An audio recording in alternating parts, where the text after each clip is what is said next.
Bonjour à tous, on se retrouve ce lundi matin pour le CQFR du week-end, pour évoquer un petit peu l'actualité de ce qui s'est passé ces derniers jours. Ce matin, comme vous pouvez le voir, je suis avec Théo, Antoine n'est pas là. Vous le retrouverez incessamment sous peu quand nous-mêmes on l'aura retrouvé. Si on veut Donc, bien, si on veut bien qu'il revienne, faut ça si on aussi. veut bien, mais le problème c'est qu'Antoine a des groupies, a des fans, enfin, on peut le voir dans les commentaires, ça va être compliqué de faire sans lui, c'est un peu le franchise player du CQFR, donc on lui passe le bonjour en tout cas. Donc ouais, on voulait parler un petit peu de l'actu, de revenir sur l'actu du week-end, Théo. Déjà peut-être commencer par ce qui s'est passé sur le front des transferts, pas plus tard qu'hier. Les Suns, qui sont un peu cette équipe que tout le monde va surveiller avec la cible dans le dos. Ils ont bougé hier, ils ont fait quelques moves pour finaliser, pour boucler l'effectif. On savait qu'ils étaient sur Bol Bol déjà une fois, depuis que Bol Bol avait été coupé par le Magic. Et Bol Bol s'est engagé pour une saison sur un contrat garanti. Il s'est engagé avec les Suns. Et dans la foulée, les Suns ont envoyé Cameron Payne à San Antonio contre un futur deuxième tour de draft, tout en envoyant un swap 2026 du premier tour au Magic pour récupérer 3 futurs deuxième tours de draft. Alors c'est un peu confus, mais en gros c'est pour boucler leur effectif, se créer une trade exception et arrondir un peu les angles d'un effectif dont on n'est pas encore, dont on n'était pas vraiment sûr de la forme finale. Et l'information la plus importante peut-être qui découle de tout ça, c'est que d'après Wojnarowski, le meneur titulaire des Phoenix Suns cette saison, ce ne sera pas Devin Booker, ce ne sera pas quelqu'un d'autre, ce sera Bradley Beal. Ouais, bah écoute, je t'avoue que je suis un peu surpris par ce trade, notamment par celui de Cameron Payne. Pour Bol Bol, pas tellement. C'est vrai que de toute façon, on savait que Phoenix avait quand même besoin de taille. Je pense c'était ce qui était le plus flagrant finalement de leur sortie en playoff face aux Nuggets l'an dernier, c'était qu'il y avait ce déficit de taille face aux Nuggets, c'était vraiment criant. Je suis un peu plus surpris par contre du côté, en ce qui concerne le trade de Cameron Payne, parce que j'avais le sentiment quand même que Phoenix avait besoin d'avoir un créateur, du moins en plus, dans son effectif. Cameron Payne, alors on aime ou on n'aime pas, hein, moi je vous avoue, je suis pas fan du joueur, mais force est de reconnaître qu'il était plutôt bon dans ses sorties avec Phoenix.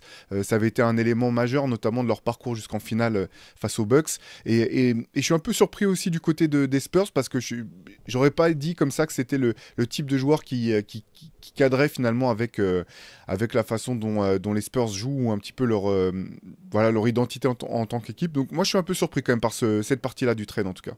Ouais. Puis même pour la rotation au niveau du backcourt pour les Suns, quand on discutait un peu des perspectives de Phoenix sur un de nos podcasts avec Antoine notamment, Antoine et toi, on se disait que peut-être que Devin Booker serait le playmaker, le point guard de cette équipe après le départ de Chris Paul. Là, sur la rotation de poste 1, a priori, donc si ça démarre avec Bradley Beal, ça fait Jordan Goodwin qui vient d'arriver en backup et éventuellement Devin Booker. Qu'est-ce que tu penses de cette rotation-là? Bah, en fait, ça me semble un peu léger. C'est pour ça, bon, à Ouais. voir si deux choses en fait. Si Phoenix continue à bouger avant le début de la saison, je pense que dans tous les cas, mais comme tous les contenders, ils se positionneront pour tu sais, le marché de fin de saison là où tu essaies de récupérer les joueurs qui ont été Ouais. coupés, des vétérans un petit peu qui peuvent être relancés à ce moment-là en fonction de comment se passent les saisons des autres. Mais c'est vrai que je trouve ça un peu étonnant quand même sur la rotation. C'est vrai que Bill a jamais joué ce poste-là de toute sa carrière NBA. Il a jamais été, je veux dire, quand il était à Washington, il était associé avec John Wall. Il y a toujours Mm. eu un meneur à côté de lui. Ouais. C'est pas pour dire qu'il peut pas le faire, mais ça demande forcément un petit peu d'adaptation. Euh, j'ai du mal un petit peu à voir quand même le plan de jeu pour cette équipe de Phoenix. Je pense qu'il y a suffisamment de talent pour que ça puisse fonctionner dans tous les cas. Je veux dire, on a déjà vu même KD aux Nets, parfois Mm. c'est lui qui initie un petit peu l'attaque. Devin Booker l'a déjà fait aussi. Je doute pas que Bradley Beal puisse le faire. Mais j'attends de voir ça en fait. J'attends vraiment de voir comment la sauce va prendre du côté des Suns. Je pense quand même qu'il leur faudra une rotation sur ce poste-là, ne serait-ce qu'en cas de blessure, en cas de fatigue, en cas de back-to-back. Voilà, je pense qu'il faudra malgré tout qu'ils trouvent un autre joueur pour pouvoir au moins être dans la rotation, même si ça marche avec Bill aligné en 1. J'attends de voir quand même, j'attends de voir ça. Ouais. Ouais, et puis pour Bol Bol, moi qui l'ai vu pas mal avec Orlando, il a enfin fait une première saison fiable, sans grosse blessure, 33 fois titulaire, 70 apparitions. Je trouve que c'est plutôt un pari intéressant parce qu'il sera moins exposé avec, tu sais, les fameuses attentes Ouais, c'est une sorte de freak. Hein. T'as Jamal Murray qui l'a comparé à Wembanyama dans l'approche, dans le style de jeu. C'est pas mal qu'il ait moins de pression et qu'on lui demande juste d'être impactant sur 10-15 minutes avec des contres, des shoots, un peu de. Voilà, je trouve que c'est plutôt une bonne situation pour lui dans l'optique de se relancer. Il aura pas trop le poids des minutes qu'on pouvait craindre avec son physique. Donc, je trouve que c'est plutôt une bonne chose. Ouais, je pense Euh, que de toute façon, c'est un pari. Comme tu dis, en fait, c'est un ouais. pari qui engage pas trop les Suns. Si ça marche, bah, c'est tant mieux. Ils ont trouvé un joueur Mm. voilà, qui complète leur effectif et à peu de frais. Si jamais ça fonctionne pas, c'est pas dramatique non plus, quoi. Voilà. Je pense que c'est un pari qui se tente du côté des Suns. Ils ont dû voir quelque chose, effectivement, dans les perfs de Bol Bol l'an dernier qui les Mm. a confortés dans l'idée qu'il peut vraiment les aider. Ça, on verra maintenant, quoi. Ouais. Bon, en tout cas, c'est pas mal. Je suis assez content pour lui qu'on puisse le voir dans cette situation-là.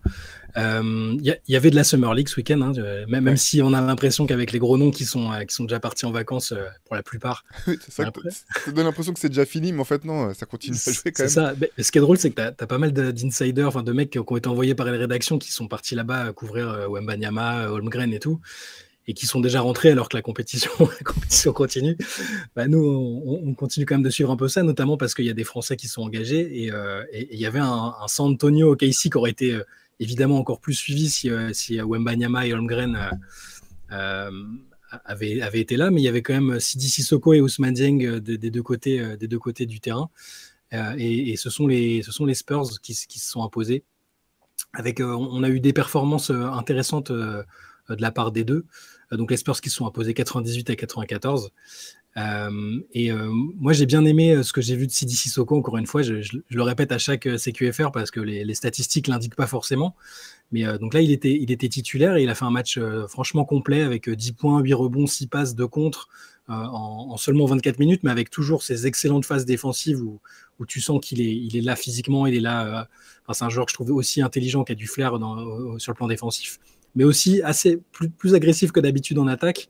Notamment sur des attaques de cercle où il a bien résisté au contact et tout ça. Je l'ai trouvé vraiment bien. Et en face, on avait Ousmane Dieng qui lui a été un tout petit peu moins en vue à la finition que sur ses dernières sorties en Summer League, mais qui a quand même fini avec 8 points, 6 passes, 4 rebonds et un contre. Donc j'ai trouvé que c'était intéressant de voir ces deux talents-là opposés à cette nuit. Ouais, ben non, je te rejoins. Ce que j'ai trouvé intéressant pour Sidi Sissoko, c'est qu'il a pu montrer un peu de variété dans son jeu. Mm. Voilà, il a mis, tu faisais référence là, pas mal de paniers en attaquant le cercle, sur jeu rapide, en jeu de transition. Ça, on savait que c'était quand même dans son ADN un petit peu ce qu'il pouvait apporter. Ce qui était intéressant, c'est qu'il a pu montrer d'autres choses, notamment à la passe. Voilà, tu disais 6 passes, dont voilà quelques vraiment, il a pu montrer un peu vraiment de toucher, je pense à une passe au sol qu'il fait là sur Mm. un de ses coéquipiers qui coupe au cercle dans le dos de la défense. Ouais, Vraiment une très belle elle est passe. belle celle-là, ouais. Mm. Ouais, celle-là, elle est vraiment dans le timing, dans le toucher. Ça, c'est vraiment intéressant. Et j'ai trouvé qu'il montrait des choses intéressantes aussi en tant que porteur d'écran. Voilà, porter un écran roulé, même si il n'est pas intérieur, il a quand même un vrai coffre. Il a du physique. Et donc ça, je pense que c'était intéressant qu'il puisse montrer un petit peu cette alternance.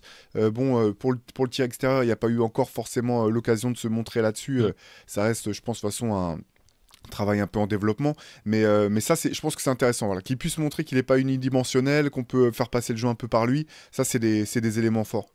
Moi, je maintiens que, enfin, je sais que c'est ce qui semble logique, qu'on le voit plus en G-League qu'ailleurs, mais j'ai le feeling que c'est un joueur qui va beaucoup plaire au staff et à Pop et que ça m'étonnerait pas que dès la première saison, on le voit souvent en équipe première. Et voilà, je suis d'accord, j'aime bien, je suis content de le voir se développer déjà sur de la Summer League et j'espère qu'on le verra même en pré-saison et peut-être au-delà, vu que les ambitions sont pas a priori immédiates. Ça me paraîtrait intéressant de le mettre directement dans le noyau dur des Spurs. Ouais, bah c'est tout ce qu'on lui souhaite. De toute façon, comme on en avait parlé à plusieurs reprises, l'avantage quand même du côté des Spurs, c'est que si tu pars en G-League, c'est pas comme si tu partais au placard, quoi. C'est que Ouais. tu sais qu'ils vont continuer à suivre ce que tu fais, que tu vas partir avec un espèce de cahier des charges de choses que tu dois travailler spécifiques et il y a un vrai accompagnement. C'est une des équipes qui se sert le mieux de son équipe de G-League. Donc, dans tous les cas, ça sera intéressant pour Sidi. Et comme tu le dis, hein, je pense qu'ils hésiteront pas à le faire venir avec l'équipe, avec l'équipe NBA si jamais ils ont le sentiment qu'il peut apporter. Ouais. C'est, tu dis, il y a pas d'objectif à court terme très fort du côté des Spurs, ils sont dans le développement de leurs joueurs, donc non, la situation est vraiment intéressante pour lui. Ouais. Il y avait un autre Français qui était en action, c'est Ryan Rupert qui avait été très très à son avantage sur le dernier match, on l'avait signalé. Là, c'est un peu plus compliqué, mais c'est pas bon. C'était pas lui tout seul, hein. C'est les Blazers qui ont été écrasés par Miami et par leur pivot Orlando Robinson, qu'à mon avis, je mets une petite pièce sur le fait qu'on va le voir dans la rotation de Spoelstra cette saison. Il était déjà apparu à plusieurs reprises l'année dernière, mais là, il fait des carnages en Summer League. 27 points, 9 rebonds, 6 passes cette nuit, et c'est peut-être sa moins bonne performance de la Summer League. Mais donc Ryan Rupert était titulaire, 6 points, 3 rebonds et un plus-minus compliqué, moins 22. Il n'a pas pu tirer son épingle du jeu, donc bon, ça fait partie aussi de ces matchs de Summer League où tu peux pas forcément, à partir du moment où tu n'es pas un talent offensif dominant, c'est compliqué de tirer son épingle du jeu quand ton équipe elle prend l'eau comme ça. Ouais, surtout qu'il y a d'autres joueurs qui essaient de se montrer de toute façon, donc c'est Ouais. pas non plus. C'est vraiment la difficulté, la limite un peu de la Summer League, c'est que c'est. Voilà. Si tu veux briller, mieux vaut avoir le ballon en main, être un Mm. scoreur, c'est quand même la meilleure manière de te faire remarquer, quoi. C'est clair. Dans les autres performances un peu notables, il y a Marcus Sasser de Détroit, les Pistons qui se sont imposés contre Indiana. Marcus Sasser qui a été drafté en 25e pick par les Pistons cette année. On s'était déjà dit, ah tiens, il continue de drafter des arrières ou des meneurs. Donc c'était l'ancien meneur de Houston en NCAA. Et bon, le voir marquer 40 points, 16 sur 25, voir les médias locaux en dire beaucoup de bien depuis le début de la Summer League, on pense forcément à Killian Hayes et au fait que ça va être la bataille pour avoir des minutes sur la rotation arrière. Euh, Sans parler d'Ozar Thompson qui peut jouer sur d'autres postes et qui n'a pas joué cette nuit, mais je sais pas, c'est pas hyper rassurant, même si c'est que de la Summer League.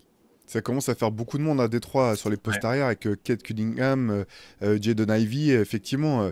Marcus, bon, ça reste de la Summer League, mais grosse Mm. impression quand même après le match d'hier de sa sœur. Ouais. Bah, là aussi dans la diversité, quoi. Attaque de cercle, tir à 3 points, tir en sortie de dribble. Il a vraiment montré tout ce que doit faire un scoreur moderne sur le poste arrière hier, avec beaucoup d'assurance, des finitions Mm. fortes au cercle. Ouais, Détroit, c'est dur en fait. Il y a il y a plein de talents dans cette équipe. C'est toujours aussi dur, je trouve, de voir la ligne directrice, de voir quelles vont être les options. Peut-être que c'est pas encore la question qui se pose et que ça va se faire pendant la saison, mais ouais, je pense que heureusement que déjà que Killian Hayes a pu montrer des belles choses l'an dernier après la blessure Ouais. de Kate Cunningham, mais je pense que ça va être un bain de sang la lutte pour les postes à l'arrière dans cette Si, équipe, quoi. si toutefois Kylian Hayes est toujours là à la reprise, parce que je sais pas si tu as vu, mais ce week-end, il était dans des rumeurs de trade. Ça parlait de discussions avec Dallas notamment, avec un deal où il y aurait Bojan Bogdanovic aussi dedans. Enfin, euh, c'est pas impossible que Kylian se retrouve dans une autre équipe et on espère que ce sera. Si c'est Dallas, puis, écoute, c'est plutôt pas mal parce que euh, avec son profil de ses grosses qualités défensives et puis le fait que l'équipe autour soit assez ambitieuse, c'est peut-être le genre de contexte qui lui conviendra mieux. Faudra surveiller ça. Ouais, bah on va regarder. Effectivement, de toute façon, je pense qu'il lui faut il lui faut. Alors, parce que c'est marrant, parce que tu sais, quand un joueur est tradé, on se dit toujours, ah bah il y a une équipe il y a un peu un constat d'échec. Tu dis, bon, bah, c'est une Ouais. équipe qui fait une croix sur le joueur. Tu oublies aussi que, souvent, on oublie que finalement, bah, c'est aussi qu'il y a une autre équipe qui, elle, y croit au joueur et essaie de Mm. le faire venir parce qu'elle pense qu'elle peut aider son organisation. Donc, on verra si les rumeurs se confirment pardon, du côté de Kylian. Mais effectivement, franchement, quand tu vois quand même le fait que cette équipe de Détroit continue de drafter des meneurs des arrières depuis que lui a été sélectionné, tu dis, bon, il y a peut-être. Ce serait peut-être Ouais. pas. Peut-être qu'il y aurait besoin d'un changement de scène, un changement d'ambiance, quoi. Ouais, on va suivre ça, c'est peut-être quelque chose qui se Ouais. décomptera plus tard. Dans le reste de l'actualité du week-end, il y a dimanche après un début d'été compliqué, enfin, même si ça reste des médailles et des belles performances au niveau de l'équipe de France, les U19 masculins et les U18 féminines avaient perdu en finale respectivement du mondial et de l'Euro. Et là, les U20 de l'équipe de France ont été sacrés champions d'Europe pour la première fois depuis 13 ans en battant Israël, qui était un peu une bête noire ces dernières années dans cette catégorie, enfin dans les catégories de jeunes, hein, avec la génération Avdia qui avait gagné 2 fois contre la France dans les dernières compètes notamment. Et là, les Bleus donc, se sont imposés en prolongation à 89-79 contre Israël, avec des très bons matchs de la part d'Ilias Kamardine, qui a été élu MVP du tournoi et qui est dans le meilleur 5 de la compétition. 23,7 passes. Et Maxime Reynaud de Stanford aussi, qui fait un bon début de carrière universitaire, 26 points pour lui. Il aurait pu aussi être dans le meilleur 5 de la compétition. Et c'était pas facile parce qu'Israël a un petit phénomène qui joue à Lasvel, en tout cas dans les équipes de jeunes qui avaient été prêtés cette année. Noam Yakov, qui a été incroyable, lui aussi un gros talent à suivre. Il met 31 points. Ah, il était Donc, énorme encore, hein. ah ouais, lui, c'est un gros talent. mais en tout cas, les Bleus sont sortis de ça et ont été sacrés champions. Et il y a pas mal du coup de joueurs à suivre sur cette génération des Bleus. Ouais, bah c'est énorme performance, hein, c'est toujours. On sait que c'est jamais simple. Enfin, voilà, quand tu es champion d'Europe en catégorie jeune, forcément, ça fait penser à d'autres grandes générations d'équipes de Ouais. France sur les juniors là, qui ont été championnes du monde. Enfin, c'est souvent, ça a donné des bons joueurs, des belles générations derrière au niveau des seniors. Il y a un dunk assez incroyable là, d'Ilias Kamardine, là où il Ouais. fait feinte, il pénètre, et il dunk sur deux mecs. Enfin, je vous invite à aller regarder. On verra si on peut le mettre dans la vidéo, mais non, ça fait plaisir en tout cas effectivement de voir l'équipe de France qui arrive à choper une médaille. L'an dernier, ça avait été déjà un été très dur, hein, pour les équipes de jeunes. Ouais. Jean-Pierre Suita, ça a été fait. On avait parlé ouvertement, donc là c'est quand même bien. Tu le dis, enfin tu le soulignes, médaille d'or pardon pour les 20, et puis quand même d'autres médailles pour nos autres équipes engagées. Mm. Toujours intéressant. Après, en jeune, voilà, on sait aussi que parfois, ça dit pas tout non plus. Même si on se réjouit des titres et des trophées, des médailles, ça dit pas tout non plus sur les générations qui récupèrent voilà, qui font ces performances. Mais en tout cas, ça faisait plaisir effectivement de retrouver une équipe de France qui allait au bout comme ça. Ouais, C'est c'est clair. cool. Ouais. Et j'ajoute que les filles de l'équipe de France U17 ont terminé 3e de la Coupe du Monde dimanche en Hongrie en battant le Canada. Il y a aussi, parce qu'il y a quand même, c'est intéressant parce que les matchs sont diffusés toujours sur YouTube, donc il y a toujours des matchs des équipes de France jeunes pendant l'été. Il y a aussi la Coupe du Monde U19 féminine qui a débuté ce week-end. Donc je vous invite, si ça vous intéresse, de voir les futurs talents, que ce soit chez les gars ou chez les filles. Il y a toujours des matchs à suivre sur YouTube en direct. Pour finir, je voulais parler un peu je sais pas si tu as vu Stephen Curry ce week-end. Excellent.